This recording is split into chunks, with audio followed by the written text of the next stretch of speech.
Shalom, royal family. I'd like to give honor and praise to the Most High Yah, Yahweh, by Hashem, Yahweh Shai, by Hashem, Rakakadash. Like to wish everybody in Israel a happy Wednesday. Happy Wednesday. Royal family, the 12 tribes, Black, Hispanics, Native American, Seminole Indians, who are scattered across the four corners of this earth. Just tuned into another episode of Common Sense Ain't So Common. Let's get it.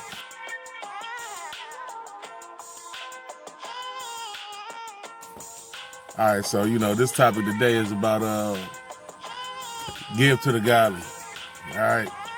We got a lot of people in Israel who's constantly hurting themselves by thinking they're doing a service of looking out for your people, and you wonder why they keep doing you wrong. All right. So, there's a scripture about that, and you're not doing them a service. You're actually, you help making them worse. All right. You're not helping them at all.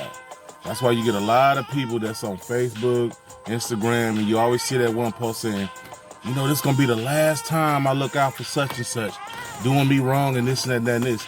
It's because you're nurturing his illness. All right, let me ask y'all a question, Israel.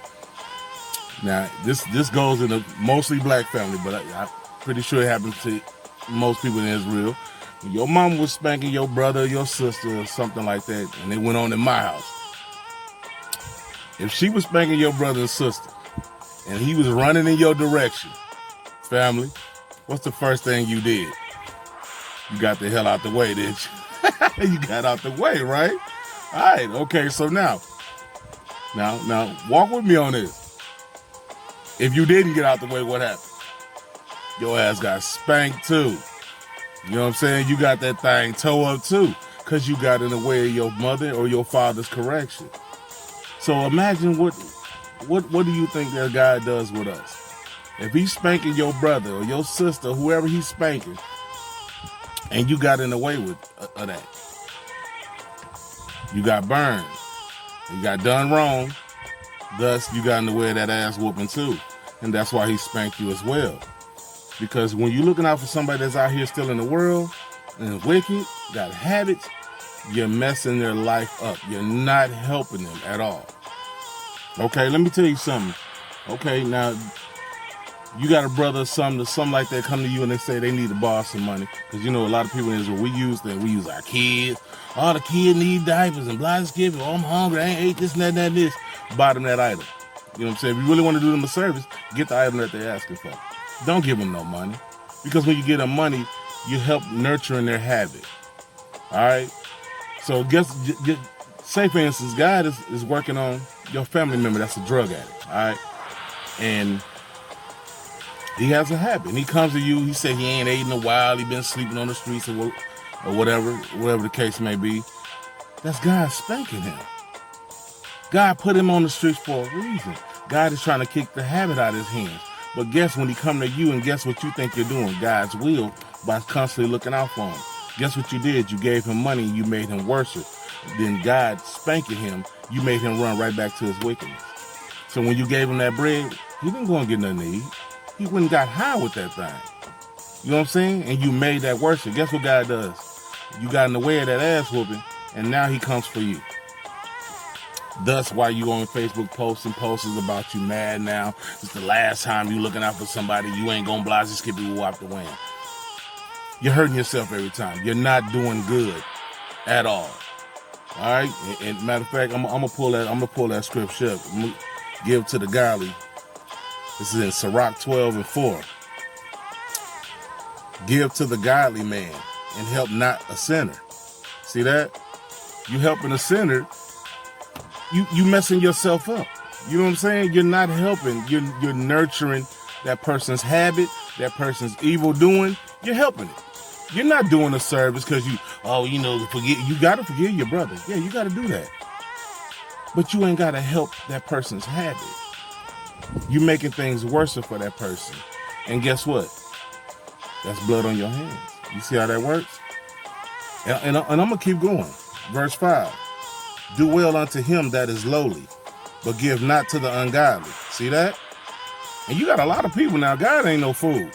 God know all his children, just like you know your children. The Most High God knows us. You got some people that'll pop up to you, oh, shalom, brother. Oh, shalom, you know, woo-woo. And, you know, I thank God. Because guess what? They think that's what you want to hear. All right? They think you want to hear that. So they're going to say everything you want to hear. Because we smooth like that.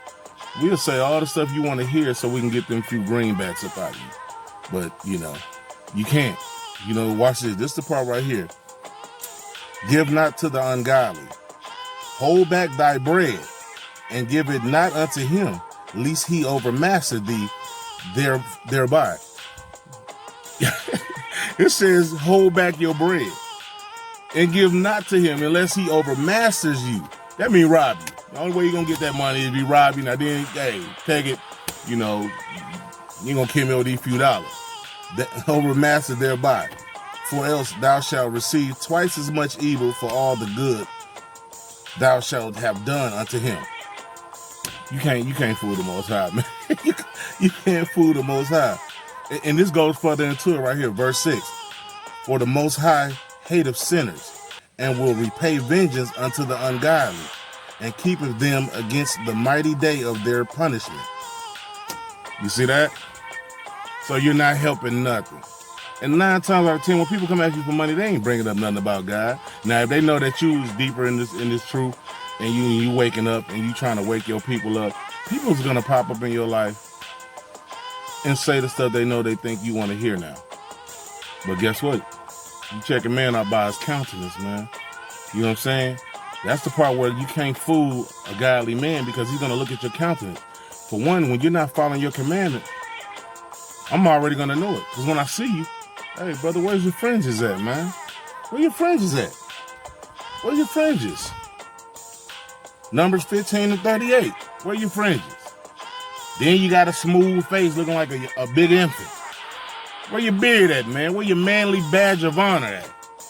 Don't try to run game. You can't run game on God's children, because they wakes up this. And God is not going to let his kids get fooled. You know, you got a lot of worldly people. And once again, you know, if your brother hungry, feed him. Give him food. Be hungry, give that man some food. Give him something to eat, give him something to drink, and send him on his way. That don't mean you got to let him stay up in your house and then you been stole your TV and everything about it, and now you back on Facebook again talking about, did the last time I'm giving somebody some food. No, you got to be smart with that thing, man. You gotta have discernment. You know, who you can look out for, who you can't. And mostly God is saying, give to the godly man. And I'm going to go more into it in the book of Sirach, chapter 12, verse 7. Give unto the good and help not the sinner. See that? Help not the sinner, man. Plain upon tables, man. Ain't no going around but, you know, he a little bit evil. Nigga, no, that's evil. Ain't no such thing as a little bit evil, a little bit wicked. You all the way that. And you got to wipe that thing up out of you, man. You know what I'm saying? You ain't got to look out for everybody. You ain't got to answer everybody's call. Now, we'll try to get slick and get out of that too and think somebody loaned you some money, you ain't got to pay them back. I said pay that man his wages. Get that man what is owed to him. You can't hold that back. I can't give it to the ungodly. No, brother, nice try. You got to get that thing back to him. If you owe that man some money, make things right with your brother now. You know what I'm saying?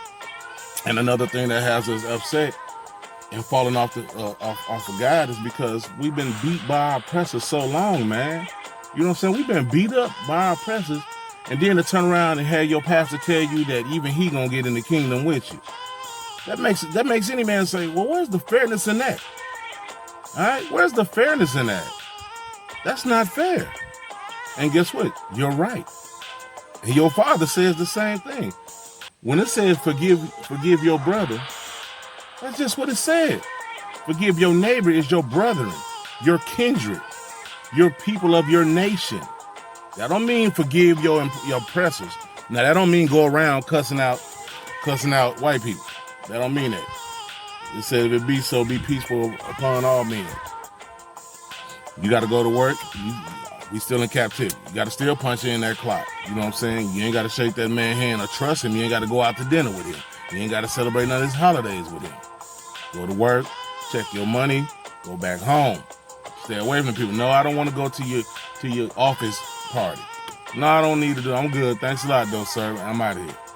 You know what I'm saying? But forgive your brother, man. 70 times 7, man. You know what I'm saying? And matter of fact, that I brought that up, now I got to go into it. Because I got to prove all things. Thus saith the Lord, man. Let me go in here. Hold on. Give me a second. Here we go. Slack. This is Matthew chapter 18, verse 21. Then came Peter to him and said, Lord, how oft shall my brother sin against me, and I forgive him? Till 7 times? And I said, you know, Peter's being a little slick. Shall I forgive him 7 times? Now this is Christ finna answer this. It's in red letter. Jesus said unto him, I say not unto thee until 7 times, but until 70 times 7. See that? Until 70 times 7. You gotta forgive him. That don't mean keep giving to him. You can forgive and say, hey, look, I remember the last time you know, the beautiful gift is we ain't gotta forget. All right, we don't have to forget.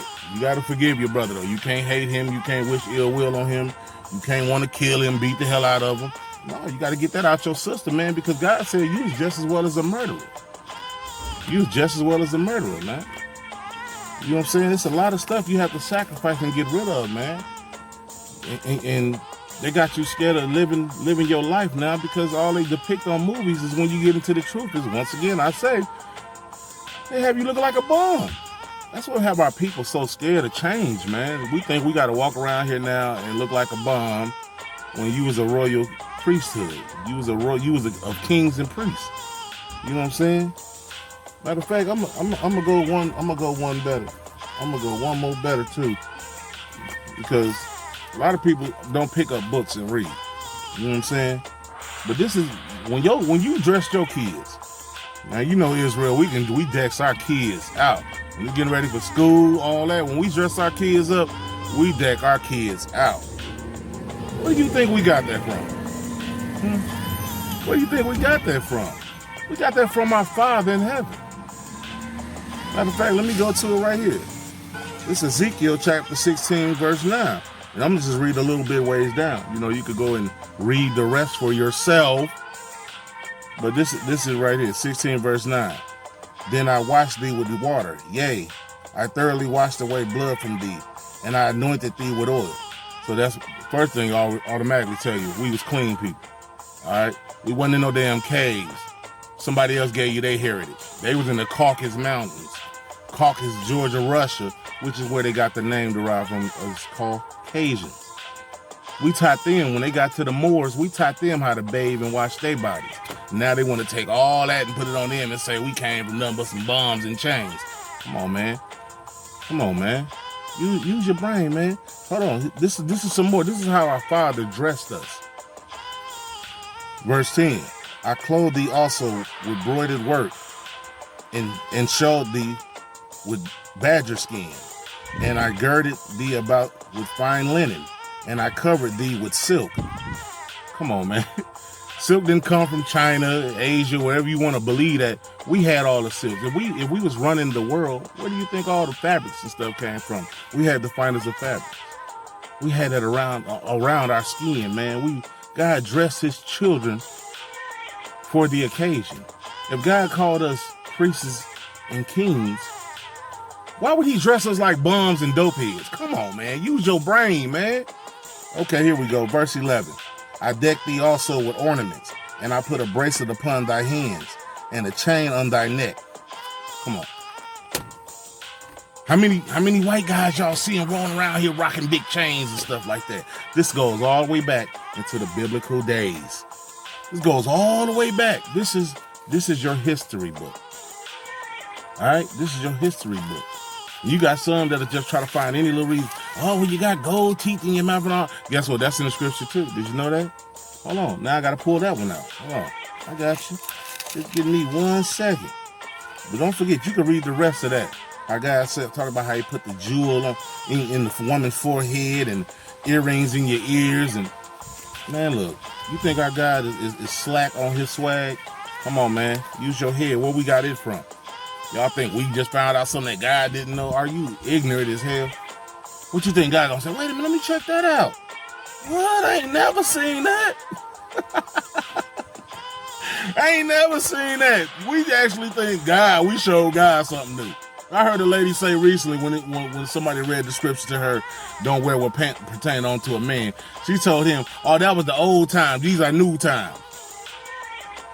You telling God that he don't know about the times when he is the creator of time.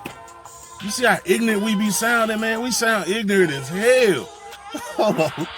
Let me go to the one. Songs of Solomon, chapter 1, verse 10. Thy cheeks are comely with rows of jewels, thy neck with chains of gold. Cheeks and comely is beautiful in the Bible. Thy cheeks are beautiful with rows of gold. Thy necks with chains of gold. Come on, man. I mean, but we don't read nothing, man. We don't like to look it up. Because guess what? We had Pastor spoon feed us bullcrap for so many years that we got winded out, man. We got worn out. But now, God said, I will pour the spirit of Elijah upon the servants, man. And now you should wake up and grab that book for yourself now. And look in it. Wait a minute, man. I'm tired of hearing these pastors preach about prosperity and money. That's all you hear them talk about, prosperity and money. And I still ask y'all any day, when you ever heard Christ talking about some bread? What verse in the Bible was he just talking about, I see y'all gonna get some bread today? They wearing you out with that thing, man. That's why we worn out. We don't want to go to the churches. We don't believe nobody. It's because they worn us out. But God gave you the brain, man, to wake up for yourself, man. The discernment to wake your soul up. For one, start following the commandments, and then he will release wisdom unto you, man. You got to start following your commandments first, though. If you want to start cracking this code, this code, this is your history book, man. You want to start cracking that code, you got to start with your commandments. You got to start putting away the bad meats. All right? You got to start putting away, changing up your dress code, keeping the Sabbath day holy. This is a spiritual war we're fighting. And it's not carnal. Your little 9mm ain't gonna keep these guys back up off you. Because you got a lot of people that's in the truth believing, get you an army of guns and all this. You ain't gonna be able to fight them, man. Okay, when you run out of bullets, where you gonna go to get more bullets? They manufacture the damn place. You talking about warring with them. Then if they really want to shut you down, they just turn your water off. Wherever you at, turn this water off. Now you thirsty as hell. Then you get hungry, close the store to that guy. What are y'all talking about? This war is not carnal, it's spiritual. And you got to prepare, man. You got to get your body and your mind spiritually ready. But guess what? We ain't got no faith. Because pastors have spoon-fed us and freestyle bullcrap all our lives till we're worn out. And now we think, oh, the book was written by a white man. Then when you say, let me tell you how weird Christians is. They say they love God, but do everything to deny that there's somebody that God said you are. For example, this Bible, all right? King James Bible, 1611 King James Version with the Apocrypha. When you tell them, first thing they say, white man wrote the Bible. All right. Then you break down and show them that King James was a black man. Then they turn around and say, well, he was a pedophile. We can't accept nothing good for our people. Then we're so concerned about everybody else. Guess what we do too? What about the white man? What about him? What about him? You think he's somewhere in somebody's church right now standing up at the pew saying, wait a minute, y'all. What about black people? Are they coming with us? Since when you ever heard somebody ask that? Other nations not worried about you. Chinese people ain't worried about you. They say, wait a minute, a black man coming with me. They don't care about your ignorant self. We the only ones jump up and ask about everybody else because it's hard for us to grasp that we was actually somebody. That they lied to you. That you're not a thug. You're not a hood rat. You're not a gangster. You guys chosen children, man. So, I just wanted to make that quick, man. Just trying to wake my people up, man. And cause I love y'all, man. I love y'all for real, man. And I want to see everybody that I can in the kingdom, man. Like, I don't care about sitting around here looking cool in front of man, dude. Because when this stuff is almost over, y'all ain't reading the Times. Is anybody watching the news anymore? Get off of TikTok. Turn on the news and see some things. And I watch world news. I don't watch this regular around here crap. Cause they're gonna spoon feed you right back to sleep. Start talking about the episode about kittens today. You might give a damn about no kittens right now. You trying to poke us up and put us back to sleep and kill everybody off. Why would you take something from somebody that just said a couple years back ago that the world was overpopulated and we needed to bring down the population by 96 or 95%? I'm going to have to look into that and show it again on the next one. But it says something about 95% of the population we got to get rid of because they called us a cancer on earth. Them the same people that's giving you that poke. What the hell make you think they're going to keep on turning around and say, y'all a cancer on earth, but let us keep y'all living? Because we love y'all. Y'all seeing what's going on, man. Y'all seeing what's up. God is showing y'all right in your face. He said he's ripping the veil off of evil's face, man, so y'all can see it. It's up to you if you want to wake the hell up and really see what's going on in front of you. They just sat down there and whipped our brothers, man. The Levites, the Haitians, with whips like we was back in the 16 to 1700s, man. But turned around and the people that they supposedly saying we about to go to war with Afghan, they got them. They working on scraping up money for them right now. But turned around and 12,000 of our brothers, man, they took them back to a destined land and dropped them off. See ya. Work it out for yourselves. That's how you know we them people, man. Because God said that curse, he put that curse upon us. Everybody's going to hate us, man, and they're not going to change that, man. You can walk hand in hand with them. They're not going to love you, man. Stop searching for their love. You searching for the wrong love. You ever heard that saying, looking for love in all the wrong places? That's what we doing. We the spokesperson of that. We looking for white Jesus instead of looking to our Father, man. Facing the east and looking back for the love of our dad, man. Our Father. So he can kick tail again and get these people up out of here because they say some truth in their own little lives. It is a cancer on the earth, but it wasn't us. There's a cancer on this earth right now. And the Most High God said he's going to get rid of it. You do the discernment, man. You figure it out for yourself. Like I said, I don't need to look cool with you. I don't need to do what you do. I'm trying to build it. I'm trying to get in the kingdom, and I'm trying to build. I don't want to go to that gate, the gate of Judah, and they tell me, I don't see you on this list, man. Apart from me, I have not knew you. That scares the hell out of me, literally. The hell, sin and all out of me. Y'all take it easy, Israel. Love y'all. Shalom.